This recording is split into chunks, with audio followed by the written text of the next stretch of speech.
अब हम अगला स्टैंजा देखते हैं। Hateful is the dark blue sky vaulted over the dark blue sea. अब मैंने आपको बताया था कि ये लोग काफ़ी समय से, सालों से समुद्र में यात्रा कर रहे थे, यहाँ से वहाँ भटक रहे थे। तो अब उन्होंने जब उस लोटस के फल को खाया तो अब उनके अंदर नफ़रत जो थी यहाँ से वहाँ भटकने की, और वो भटक कहाँ रहे थे, समुद्र में भटक रहे थे, इसीलिए वो कहते हैं जो नफ़रत जो थी उनके अंदर तो वो बाहर आ रही है। तो वो उस नफ़रत को वो अब जाहिर करते हुए कह रहे हैं कि उन्हें नफ़रत है इस नीले, गहरे नीले आसमान से, जो कि इस गहरे नीले समुद्र के ऊपर छाया हुआ है, क्योंकि वो दृश्य उन्होंने सालों से देखा हुआ है। अब वो उस दृश्य को बिल्कुल भी नहीं देखना चाहते, गहरे नीले आसमान को, गहरे नीले समुद्र को वो नहीं देखना चाहते हैं, क्योंकि उन्होंने बहुत ही सालों से देख लिया है। Death is the end of life, why should life all never be. वो कह रहे हैं कि अगर जीवन का आखिरी सच मृत्यु ही है तो हम क्यों इतनी ज़्यादा मेहनत करें, क्यों हम अपने जीवन में इतना ज़्यादा मेहनत करें, परिश्रम करें, क्यों, क्या ज़रूरत है। लेट अस अलोन, हमें अकेला छोड़ दो, हम अकेला रहना चाहते हैं, हम अकेले रहना चाहते हैं। Time driveth onward fast and in little while our lips are dumb. Driveth का मतलब होता है आगे भागना, किसी और भेजना किसी चीज़ को। तो यहाँ पे जो समय है वो आगे भाग रहा है, आगे चल रहा है। तो वो कह रहे हैं कि समय रुकता नहीं है, वो बढ़ता जा रहा है, वो काफ़ी तेज़ी से आगे बढ़ता ही जा रहा है। और जल्दी हमारा जो लिप्स है हमारा जो लिप्स है उससे कुछ भी आवाज़ नहीं आएगा, हमारा जो लिप्स है वो साइलेंट हो जाएगा। डम का मतलब क्या होता है कि आवाज़ ना निकलना। तो यहाँ पे ये कहने का मतलब है कि समय जैसे बीतेगा वैसे ही कुछ ही समय में जल्द ही हमारी मृत्यु निकट आ जाएगी और हम मर जाएंगे। तो हम मर जाएंगे तो हम शांत हो जाएंगे। लिप्स आर डम मतलब कि जब आप मर जाओगे तो आपके मुंह से आवाज़ नहीं निकलेगी ना, मतलब आप साइलेंट हो जाओगे, आप मर जाओगे, आपकी मृत्यु आ जाएगी, मतलब आप ख़त्म हो जाओगे। तो समय जैसे आगे बढ़ रहा है उसी तरीके से जल्द ही उनकी जो मृत्यु का समय है वो भी आ जाएगा। लेट अस अलोन, इसीलिए हमें अकेला छोड़ दो। What is it that will last, इस संसार में कौन सी चीज़ है जो हमेशा वैसी की वैसी ही रहती है। सभी चीज़ों को ख़त्म होना ही पड़ता है। All things are taken from us, जितनी भी चीज़ें हैं वो सभी कुछ हमसे छिन जाती हैं। And become portions and parcels of the dreadful past, जितनी भी चीज़ें हैं जो हमारे पास हैं वो सब कुछ छिन जाती हैं और वो भाग बन जाती हैं भयानक पास्ट का, भयानक भूतकाल का पार्ट बन जाती है। हमारे मेमोरी में, हमारे स्मृति में वो चीज़ें रह जाती हैं। जो भी चीज़ें हैं हमारे पास वो सब जब हमसे छिन जाती हैं और जैसे जैसे समय बीतता है तो वो चीज़ें हमारे पास्ट का पार्ट बन जाती हैं, भाग बन जाती हैं, हमारे अतीत का भाग बन जाती है। और उस अतीत को कहा जा रहा है ड्रेडफुल, यानी कि भयानक। यानी कि वो सभी ऐसा सोच रहे हैं कि जो भी चीज़ें उनसे छिन जाती हैं तो आगे चलकर उन्हें सिर्फ़ और सिर्फ दुख मिलता है। वो अच्छी चीज़ों के बारे में सोच ही नहीं रहे हैं, सिर्फ़ और सिर्फ उदासी, डिस्ट्रेस, दुख, दर्द, इन्हीं सब चीज़ों के बारे में सोच रहे हैं। लेकिन आपके अतीत में कुछ अच्छी भी चीज़ें तो होती हैं ना, जिसे सोचकर आपको खुशी मिलती है। लेकिन वो लोग जिन्होंने लोटस का फल खा लिया है उन्हें ये बात नहीं समझ में आ रही। वो सिर्फ यही सोच रहे हैं कि चीज़ें हमसे जब छिन जाती हैं तो हमें बहुत ही ज़्यादा तकलीफ़ देती है।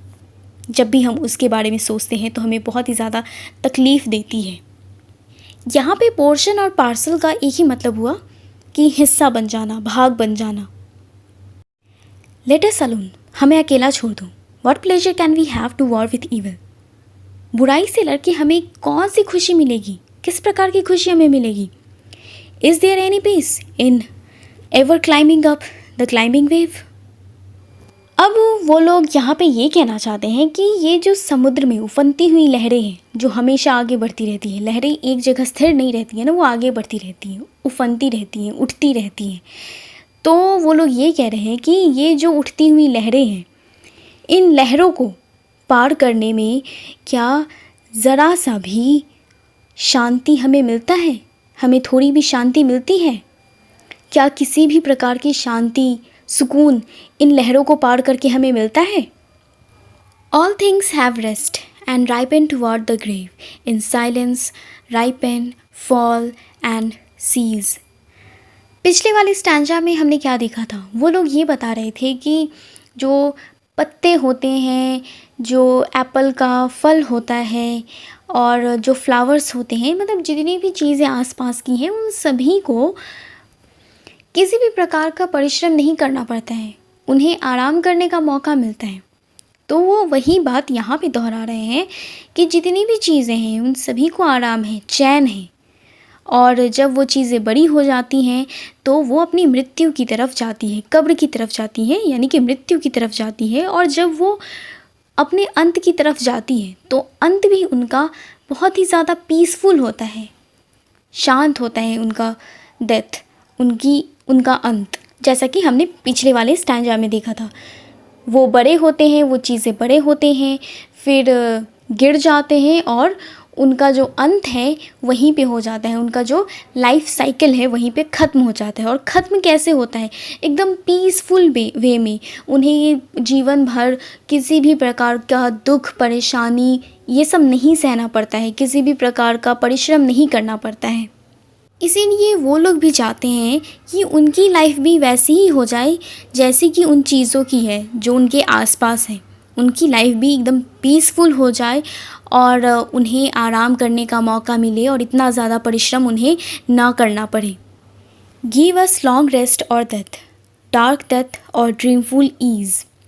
वो लोग अब ये कहते हैं कि या तो हमें खूब आराम करने दो या फिर हमें मार दो, या तो हमें मृत्यु के हवाले कर दो या फिर हमें आराम से सपनों में खो जाने दो। यानी कि हमें आराम करने दो, हमें शांत रहने दो, हम शांति से बैठना चाहते हैं, शांति से अब हम इस आइलैंड के ऊपर रहना चाहते हैं, अब हमें कोई भी परिश्रम वाला काम नहीं करना है। यानी कि उनके लिए अब शांति वो बहुत ही ज़्यादा इम्पॉर्टेंट हो गई है। इसीलिए तो वो कह रहे हैं अगर हमें शांति नहीं दे सकते, हमें आराम करने का मौका नहीं दे सकते, तो उससे अच्छा हमें मार ही दो। अगला स्टैंजा हम देखते हैं। How sweet it were hearing the downward stream with half shut eyes ever to seem falling asleep in half dream. वो लोग अब कह रहे हैं कि कितना अच्छा होता, कितना सुखद होता, जो धाराएं नीचे गिर रही हैं, जो स्ट्रीम्स नीचे गिर रही हैं, उनकी आवाज़ को आधी आंखें बंद करके, जैसे कि मानो हम आधे नींद में हों, आधे सपने में खोए हों, नींद में हों और आधे सपने में खोए हों। यानी कि एक ऐसी अवस्था में जिसमें ना हम सोए हों ना जाग रहे हों, आधे नींद में हों और आधे जगे हों, आधे सपने में खोए हों, उस अवस्था में कितना अच्छा होगा। वहाँ पे जो धाराएं नीचे गिर रही हैं, जो वाटरफॉल नीचे गिर रहा है, उसकी आवाज़ को सुनने में कितना आनंद आएगा, कितना सुखद होगा वो पल। To dream and dream like yonder amber light which will not leave the myrrh bush on the height. Yonder का क्या मतलब होता है? यॉन्डर का मतलब होता है उस तरफ, उस ओर। और एम्बर एक रंग होता है, पीले रंग के रंग को कहते हैं एम्बर। तो एम्बर लाइट का मतलब कि पीले रंग की सूरज की रोशनी, सूरज की जो धूप है वो। तो वो लोग क्या कह रहे हैं? वो लोग कह रहे हैं कि उनका जो स्वप्न देखने का सिलसिला है वो हमेशा चलता ही रहेगा। और उसका एग्जाम्पल देते वो कहते हैं ठीक उसी प्रकार से हमेशा उनका स्वप्न देखने का सिलसिला चलता रहेगा जिस प्रकार से उस ओर पीले रंग की जो सूरज की रोशनी है मार नाम के पौधे के ऊपर पड़ रही है और उस पौधे के ऊपर से सूरज की किरणें बिल्कुल भी नहीं जा रही है, उस पौधे के ऊपर पड़ती ही जा रही है। ठीक उसी प्रकार से हमारा जो सपने देखने का सिलसिला है, हम नींद में रहेंगे, आधी नींद में रहेंगे और स्वप्न में खोते रहेंगे, स्वप्न में हमेशा खोए ही रहेंगे। तो हमारा ये जो सिलसिला होगा स्वप्न देखने का वो थमेगा नहीं, ठीक उसी प्रकार से नहीं थमेगा जैसे कि सूरज की रोशनी मार नाम के पौधे पे पड़ती ही जा रही है, उसका यानी रोशनी का पड़ने का सिलसिला, उस पौधे के ऊपर पड़ने का सिलसिला ख़त्म नहीं हो रहा है। ठीक उसी प्रकार से उनका भी स्वप्न देखने का सिलसिला बिल्कुल भी नहीं थमेगा, वो हमेशा सपने में खोए ही रहेंगे। To hear each others whispered speech eating the lotus day by day. वो लोग अब ये कहते हैं कि वो जितने भी साथी हैं वो वहाँ बैठकर एक दूसरे से बातें करेंगे, एक दूसरे की बातें सुनेंगे, एक दूसरे से एकदम शांति से फुसफुसाते हुए बातें करेंगे। तो वो सब करना कितना अच्छा होगा। और जैसे जैसे दिन बीतेगा वैसे वैसे वो लोटस का फल, उस आइलैंड के ऊपर बैठ के वो लोटस का फल खाएंगे, तो ये भी कितना सुहावना होगा। वो लोग मानो कि पूरी तरीके से उस लोटस के फल के प्रभाव में आ चुके हैं। To watch the crisping ripples on the beach and tender curving lines of creamy spray। क्रिस्पिंग का मतलब क्या होता है? क्रिस्पिंग का मतलब होता है बहुत ही ज़्यादा तेज, और रिपल्स का मतलब लहर। तो यहाँ पे वो लोग ये कह रहे हैं कि जो बीच के ऊपर तेज़ लहरें आएंगी, तेज़ तेज़ ज़ोरदार लहरें आएंगी, तो उन लहरों को देखने में कितना आनंद आएगा। और यहाँ पे एक वर्ड है स्प्रे। स्प्रे का मतलब क्या होता है कि आप कोई चीज़ स्प्रे करते हो तो वो हवा में एकदम फव्वारे की तरह, बौछार की तरह गिरता है।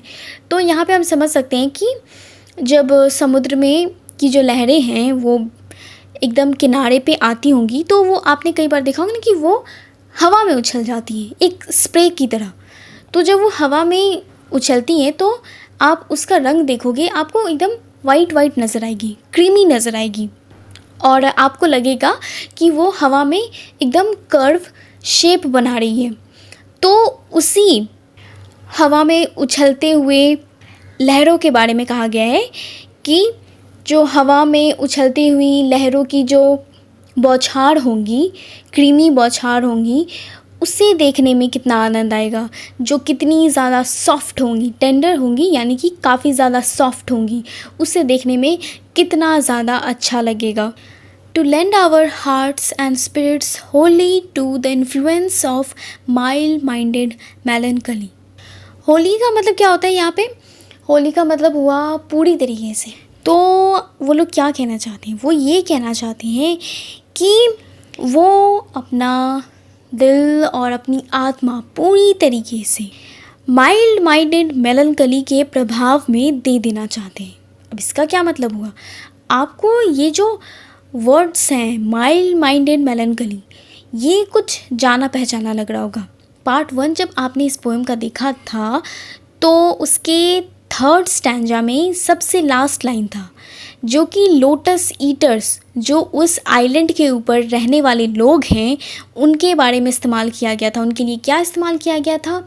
माइल्ड आइड मेलनकली, यानी कि जो लोटस ईटर्स आए थे वो काफ़ी ज़्यादा शांत थे, उनके अंदर ज़रा भी किसी भी प्रकार का जोश नहीं नज़र आ रहा था, वो काफ़ी सुस्त थे, स्लो थे। तो वो लोग यही कहना चाहते हैं कि उन्होंने तो अब लोटस का फल खा लिया है, तो अब उन्हें वहाँ के लोग भी तो अच्छे लगेंगे। तो अब वो लोग, यानी जिन्होंने ओडिसी के जो वो साथी हैं जिन्होंने लोटस का फल खाया था, अब वो उन लोटस ईटर्स की तरह बनना चाहते थे। लोटस ईटर्स कैसे थे? लोटस ईटर्स थे बहुत ही ज़्यादा काम थे, बहुत ही ज़्यादा शांत थे, और उनके अंदर ज़रा भी जोश नहीं था। तो वो लोग भी उन्हीं की तरह शांति और सुस्तता के प्रभाव में अपने दिल और आत्मा को पूरी तरीके से समर्पित कर देना चाहते थे। यानी कि वो भी वैसे ही बन जाना चाहते थे, एकदम शांत, किसी भी प्रकार का टेंशन नहीं है, किसी भी प्रकार का जोश नहीं दिखाना है, आराम से रहना है, वो वैसा ही बनना चाहते थे। तो ये सब सोचकर वो काफ़ी ज़्यादा अच्छा महसूस कर रहे हैं कि हम भी पूरी तरीके से अपने आप को वैसा ही ढाल लेंगे तो ये सब कितना अच्छा होगा, कितना सुहावना होगा। To muse and brood and live again in memory with those old faces of our infancy, heaped over with a mound of grass, 2 handfuls of white dust, shut in an urn of brass। यहाँ पे muse और brood इन दोनों का एक ही मतलब हुआ कि गहरी सोच में डूब जाना।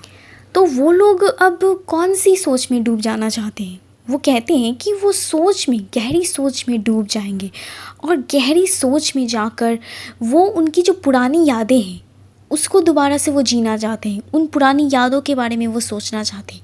उन पुरानी यादों में वो चले जाएंगे और अपने बचपन के दिनों को याद करेंगे। तो वो बचपन के जो दिन होंगे वो तो काफ़ी साल पहले होंगे ना। तो उनके बचपन में बहुत सारे ऐसे लोग होंगे जो अब इस दुनिया में नहीं हैं। तो वो लोग उस याद में जाकर उन लोगों के बारे में सोचेंगे जो उनके बचपन में जीवित थे, जो अब जीवित नहीं हैं।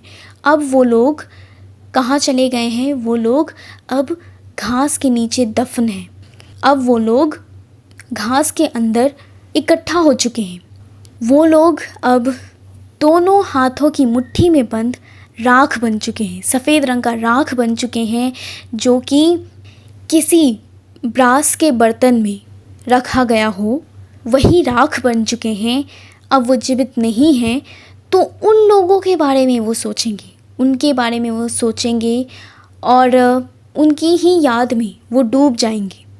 तो आप यहाँ पे सोचो, भले ही वो लोग अपने बचपन के यादों के बारे में सोचेंगे और उन लोगों के बारे में सोचेंगे जो अब उनके साथ नहीं हैं इस दुनिया में, जो अब सिर्फ़ एक सफ़ेद राख बन चुके हैं, उन लोगों के बारे में जब वो सोचेंगे तो उन्हें दुख तो होगा ही, लेकिन दुख के साथ साथ उनके साथ जो उन्होंने पल बिताए हैं वो भी तो उनकी स्मृति में आएगी, वो भी तो वो याद करेंगे।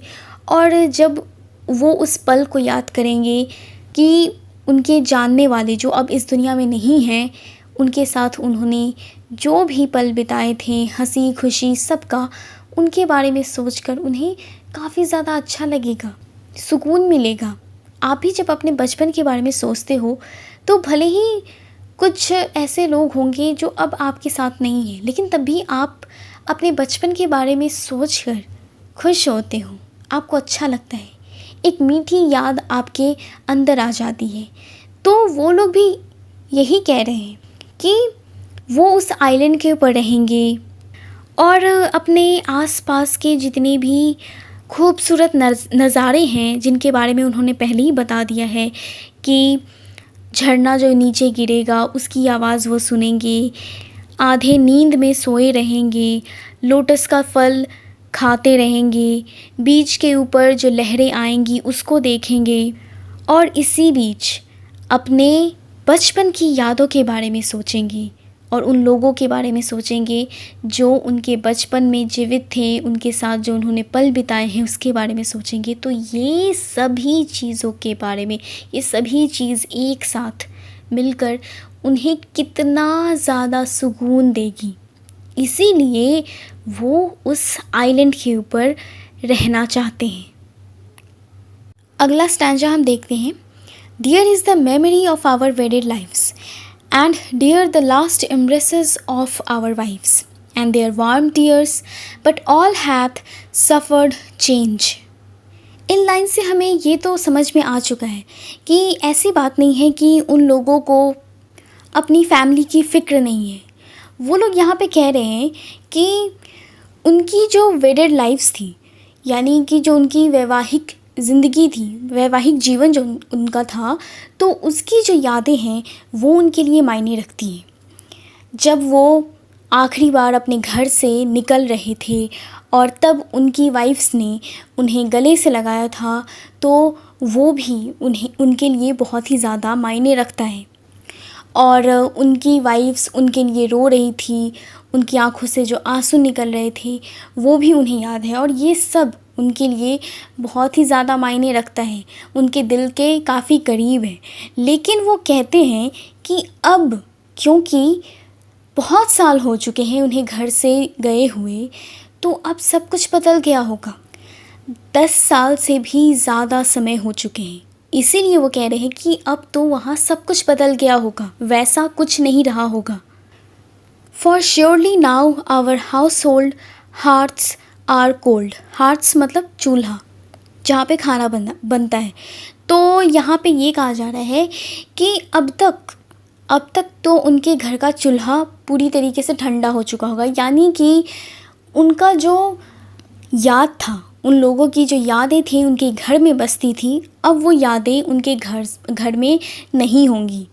लोग उनके बारे में नहीं सोचते होंगे, उनके बारे में परवाह नहीं करते होंगे, इसलिए वो वहाँ जाकर क्या करेंगे, उनका ये कहने का मतलब है। आवर सन्स इनहेरिट अस, अब हमारी जगह हमारे बेटे ले चुके होंगे, हमारे बच्चे हमारी जगह ले चुके होंगे। आवर लुक्स आर स्ट्रेंज, हमारी जो शक्लें हैं वो बदल चुकी हैं। And we should come like ghost to trouble joy, और जब हम घर जाएंगे तो वो कैसे दिखेंगे, क्योंकि उनका चेहरा बदल चुका है, इतने साल हो चुके हैं तो उनका चेहरा बदल चुका है, और घर की जो परिस्थितियाँ होंगी वो भी बदल चुकी होगी, कोई भी उनके बारे में परवाह नहीं करता होगा। इसीलिए जब वो घर जाएंगे तो वो एक स्ट्रेंजर के समान होंगे, एक अजनबी के समान होंगे, जो कि उनके परिवार के बीच चला जाएगा, एक भूत के समान, एक घोस्ट के समान, जो कि उनके परिवार के लिए एक परेशानी क्रिएट करने वाला होगा। यानी कि उनका जो परिवार है वो पूरी तरीके से एडजस्ट हो चुका होगा उनके बिना। अब जब वो घर वापस जाएंगे तो उनके परिवार को भी लगेगा कि ये कौन सा अजनबी इंसान हमारे बीच आ गया है, और कहीं उन्हें ऐसा ना लगे कि हम उनके ऊपर बोझ हैं या फिर उन्हें और भी ज़्यादा परेशानी देने के लिए आ गए हैं। वो ऐसा सोचते हैं कि जब वो घर जाएंगे तो उनके परिवार के लोग ऐसा समझेंगे कि कोई अजनबी इंसान हमारे बीच आ गया है। Or else the island princes overbold have eat our substance, and the minstrel sings before them of the 10 years war in Troy, and our great deeds as half forgotten things. Minstrel एक ऐसे इंसान को कहा जाता है जो कि किसी राजा या फिर शाही लोगों के सामने गाना गाया करता है। तो यहाँ पे वो लोग ये कहना चाहते हैं, या फिर ऐसा हो सकता है कि वो जहाँ रहते हैं तो वहाँ के जो भी राजा होंगे, जिनका भी राज वहाँ चल रहा होगा, तो उस राजा ने क्या किया होगा, उनकी जितनी भी संपत्ति होगी उन सभी के ऊपर कब्जा कर लिया होगा, यानी कि उनका अब कुछ भी नहीं बचा होगा। राजा ने सब कुछ उनका जब्त कर लिया होगा। क्योंकि वो इतने सालों से घर वापस नहीं आए हैं, तो किसी को उम्मीद नहीं होगी कि वो वापस भी आएंगे, तो शायद उनका जो भी होगा वो सब कुछ राजा ने जब्त कर लिया होगा। और जो मिनिस्ट्रल यानी कि जो गाना गाने वाले होंगे, वो राजा के दरबार में जाकर उनके सामने गाना गाते होंगे, और गा कर किसके बारे में बताते होंगे, जो उन लोगों ने जिन्होंने ट्रॉय के युद्ध में पार्टिसिपेट किया था। यानी कि जो ओडिसी हैं और ओडिसी के जो जितने भी साथी हैं, ये सभी गए कहाँ थे, ये युद्ध में गए थे, ट्रॉय के युद्ध में गए थे, और वहीं उनका 10 साल उसी युद्ध में उनका बीत गया था। तो वो लोग यही कह रहे हैं कि जो मिनिस्ट्रल होंगे वो राजा के सामने जो भी कारनामे, जो भी बहादुरी उन्होंने दिखाई होगी ट्रॉय के युद्ध में, 10 सालों में जो उन्होंने ट्रॉय के युद्ध में जो भी बहादुरी दिखाई होगी, उसके बारे में वो मिनिस्ट्रल राजा के सामने गा रहे होंगे। लेकिन किस तरीके से गा रहे होंगे, हाफ फॉरगॉटन थिंग के रूप में, यानी कि भूली बिसरी हुई बात के रूप में वो गा रहे होंगे, ऐसी कहानी के रूप में गा रहे होंगे जिसके बारे में सब कोई भूल चुके हो, किसी को उससे कोई भी मतलब नहीं है। जो भी उन लोगों ने, यानी कि ओडिसी ने और उनके साथियों ने जो भी बहादुरी दिखाई युद्ध में, उससे किसी को कोई मतलब नहीं है, किसी को याद नहीं है, भूली बिसरी हुई बात हो चुकी है। उस तौर पे वो मिनिस्ट्रल राजा के सामने गाना गा कर उनके युद्ध के बारे में, युद्ध में ओडिसी और उनके साथियों ने जो भी कारनामे किए हैं उसके बारे में बताएंगे, लेकिन उससे किसी को कोई भी फ़र्क नहीं पड़ेगा। जैसे कि भूली बिसरी हुई जो भी कहानी होती है उसको हम ऐसे ही सुन लेते हैं, कोई ज़्यादा परवाह नहीं करते हैं, ठीक उसी तरीके से उनके बारे में भी कोई परवाह नहीं करेगा। सब कोई उनके बारे में ऑलमोस्ट भुला ही चुका है। Is there confusion in the little isle? Isle का मतलब होता है आइलैंड, टापू। वो लोग अब क्वेश्चन पूछते हैं कि वो जिस आइलैंड के ऊपर, जिस छोटे टापू के ऊपर रहते थे, तो वहाँ क्या किसी प्रकार का कन्फ्यूजन है, यानी कि किसी भी प्रकार का उलझन है, गड़बड़ी है, यानी कि उनके वो जहाँ रहते हैं क्या वहाँ किसी भी प्रकार की गड़बड़ी उत्पन्न हुई है? Let what is broken so remain. अगर हुई भी है तो जो जैसा है उसको वैसे ही रहने दो, जो जिस हाल में है उसको ऐसे ही रहने दो, हमें उसकी परवाह नहीं है। The gods are hard to reconcile, it is hard to settle order once again. Reconcile का मतलब होता है सुलह करना, झगड़ा मिटाना। अब यहाँ पे ये कहा जा रहा है कि गॉड से सुलह करना, झगड़ा मिटाना बहुत ही ज़्यादा मुश्किल है।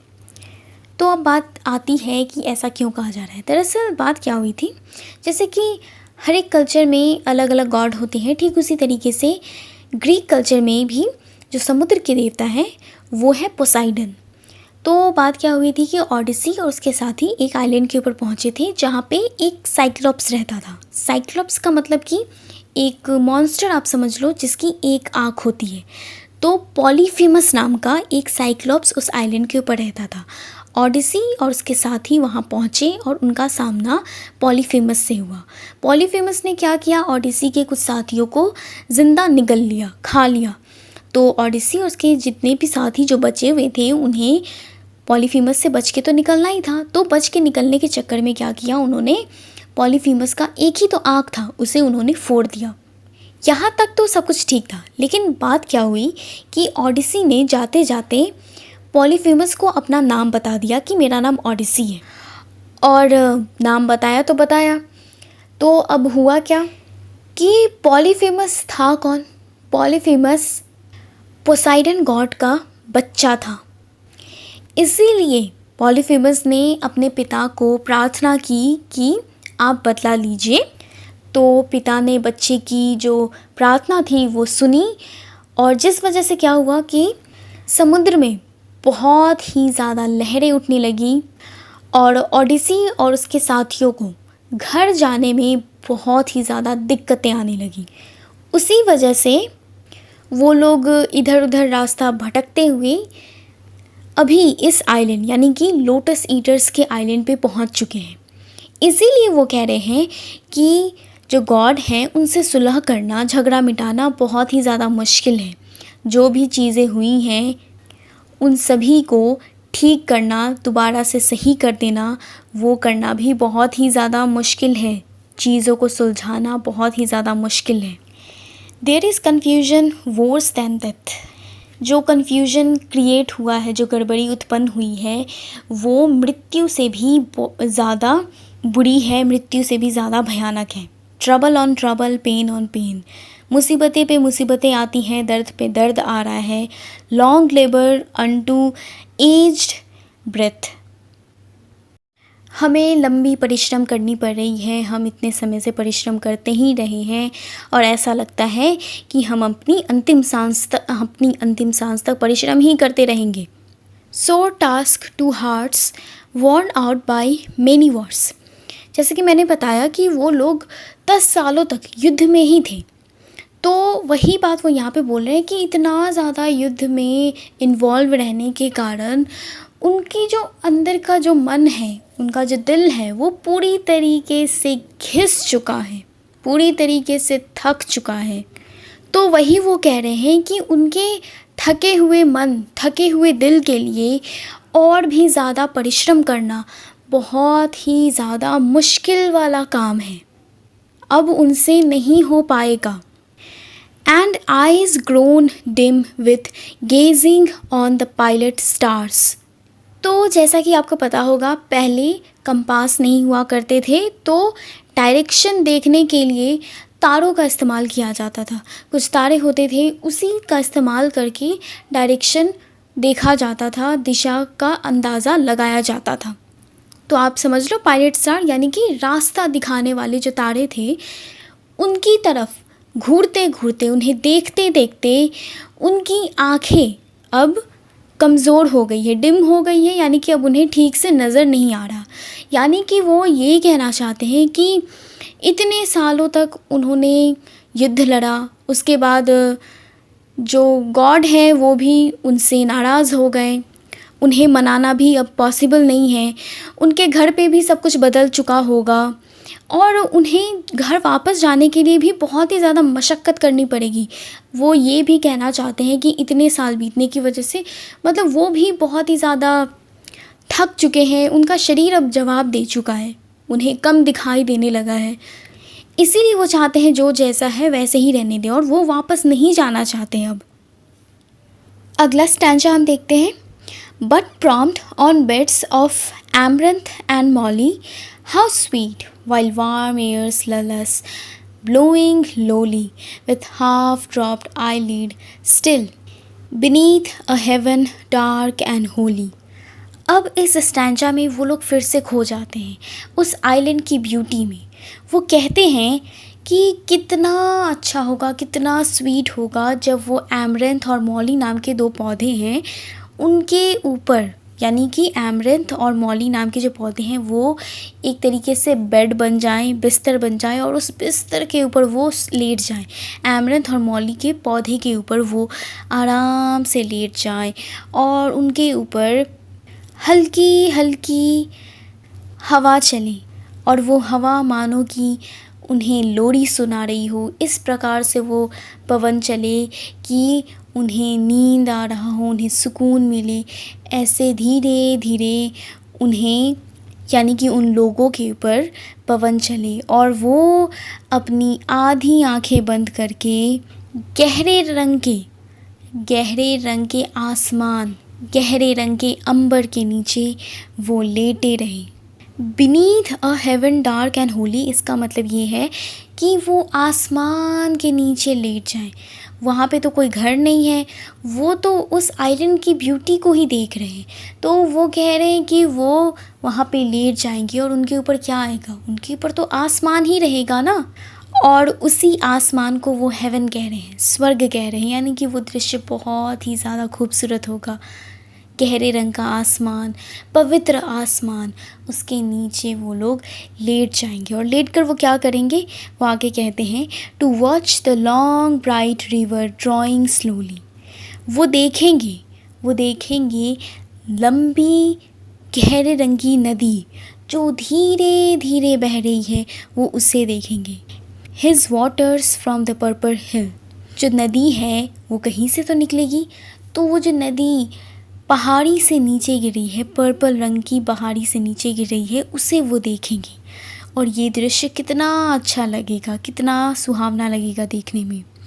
To hear the dewy echoes calling from cave to cave through the thick twined wind.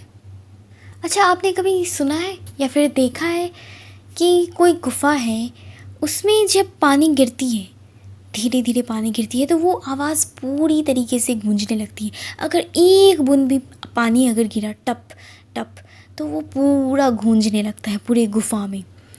तो यहाँ पे ये कहा जा रहा है कि जो गुफ़ाएं हैं, तो गुफ़ाओं के दीवारों के ऊपर जो लताएं हैं वो उग जाती हैं, तो कोई भी पानी का बूंद, एक बूंद ही क्यों ना गिरे या फिर तेज़ी से ही क्यों ना पानी कहीं से आ रहा हो गुफ़ा के अंदर, तो वो एकदम पूरा गूंजने लगेगा। तो वही यहाँ पे कहा जा रहा है कि वो जो आवाज़ आएगी, या तो जो धीरे धीरे पानी गिर रहा है उसकी आवाज़, या फिर तेज़ी से पानी आ रहा है गुफ़ाओं के अंदर, तो वो जो गूंज आएगी, तो वो गूंज सुनने में कितनी अच्छी लगेगी, कितना अच्छा लगेगा। वो वही सुनना चाहते हैं, वो आराम से बैठकर नदियों की आवाज़ें नदियों को देखना चाहते हैं। केव के अंदर, गुफ़ाओं के अंदर जो आवाज़ें गूंजेंगी पानी गिरने की, तो वो सुनेंगे, तो वो कितना अच्छा लगेगा उन्हें सुन के। To watch the emerald colored water falling through many a woven acanthus wreath divine, emerald कैसा कलर होता है? एमराल्ड ग्रीन कलर होता है, ठीक है, ग्रीन कलर होता है। एमराल्ड एक तरीके का स्टोन होता है जो कि ग्रीन होता है, ग्रीन रंग का होता है, हरा रंग का होता है। तो यहाँ पे क्या कहा जा रहा है कि एकैंथस नाम का एक पौधा है। तो रीथ का मतलब होता है फूलों की माला, या फिर आप समझ लो यहाँ पे कि जो पेड़ है उसका पूरा एक झुंड, एकैंथस नाम का जो पेड़ है उसका पूरा पूरा जो एक झुंड एक जगह पे उगा हो, उसी के बारे में यहाँ पे कहा जा रहा है कि जब पानी गिरेगा, पानी का अपना कोई रंग नहीं होता है ना, तो आप अब खुद ही सोचो कि एकैंथस का जो पौधा है उसकी लीफ, उसके जो पत्ते होंगे वो हरे रंग के होंगे, बहुत ही बड़े बड़े पत्ते होते हैं। तो उसके ऊपर से जब पानी नीचे बह के गिरेगा तो वो कैसा लगेगा? वो हरे रंग का ही लगेगा ना, ऐसा लगेगा कि हरे रंग का पानी नीचे गिर रहा हो। तो वही वो यहाँ पे कह रहे हैं कि हरे रंग का पानी, यानी कि एमराल्ड कलर का जो पानी है वो जब एकैंथस नाम के पौधे के ऊपर से गिरेगा, उसके थ्रू जब बहेगा, तो वो देखने में काफ़ी ज़्यादा अच्छा लगेगा। वो दृश्य एकदम दिव्य होगा, बहुत ही सुंदर होगा। Only to hear and see the far off sparkling brine. तो वो क्या कह रहे हैं अब कि वो सिर्फ सुनेंगे और देखेंगे, जो दूर वहाँ समुद्र में जो चमकती हुई लहरें उठ रही हैं वो उसे देखेंगे। ब्राइन क्या होता है? ब्राइन बोलते हैं नमकीन पानी को। तो नमकीन पानी यानी कि क्या? समुद्र के बारे में ही बात की जा रही है कि समुद्र में जो दूर उन्हें वो लहरें नज़र आ रही हैं उठती हुई, वो उसे देखेंगे और उसकी आवाज़ को सुनेंगे। Only to hear were sweet stretched out beneath the pine. अब वो कह रहे हैं कि पाइन ट्री के नीचे लेट कर, स्ट्रेच्ड आउट मतलब कि लेट कर, पाइन ट्री के नीचे लेट कर सिर्फ सुनना, यानी कि वो जो आवाज़ें आ रही हैं उन आवाज़ों को सिर्फ सुनना भी बहुत ही ज़्यादा स्वीट होगा, बहुत ही ज़्यादा सुकून देने वाला होगा। यानी कि वो पूरी तरीके से उस आइलैंड की ब्यूटी को देख रहे हैं, उसमें डूब चुके हैं, और उस लोटस के प्लांट को, फ्रूट को जो उन्होंने खाया उसका असर उनके ऊपर हो चुका है। और अब वो सिर्फ उस ब्यूटी में, उस आइलैंड की ब्यूटी में खोकर वहीं बस जाना चाहते हैं और कहीं नहीं जाना चाहते हैं।